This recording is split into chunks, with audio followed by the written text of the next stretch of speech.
જો आज है ना આપણે 1 તારીખે 7મા મહિનાની અને પવન પણ બહુ ફૂંકાય એટલે જે કેરીનો સેલો પાક છે આપણે ઉતાર લેવો. બતાવું તમને આપણા આંબા કાંઈ આંબો છે બાકીના અડધા જાય તો તમે ઉતાર લીધા હતા, થોડા ઘણા છે. અહીં 2 કેર છે, કોરી ડુંગ રહી વા કાંઈ આ કેસર છે. આ બધા એમાં બેહરા ટૂંકમાં આંબા છે, અડધા કેસર અડધા દેહી બધા. બાકી ઉતારવાનું કામ ચાલુ છે અત્યારે. માખીઓ મજા કરે અડધામાં તો જોઈ લ્યો જમાવટ માખીઓની. એક વાં છે એક આ છે, એવી તો ઘણા ઠેકાણામાં ફાંખું પડ્યું. બાકી આપણે ઉતારવાનું કામ ચાલુ છે. આપણા પાસે છે હથિયાર કેરી ઉતારવા માટેનું. અડધી હજી તમે ઉતાર લીધી, કાંક કાંક છે જ.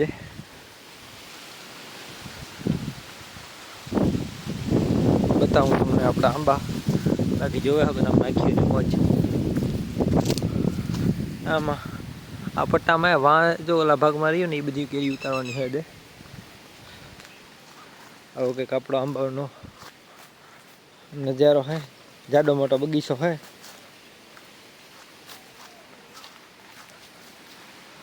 આ આંબામાં પણ ઉતારવાની હોય.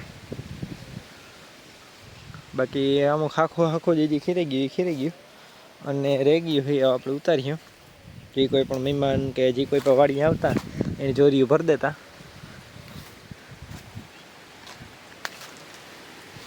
જોવા લેવા પડી ગયું છે. એક નંબર ક્વોલિટી હો, કંઈ ઘટે જ નહીં. જો 2 કેરીઓ માર્યું. પવન જ મિત્રો બહુ પવન છે, અતિશય ફૂલ પવન છે એકદમ.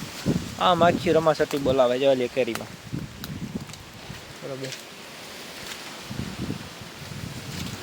ચાલો ઓલી પર જઈને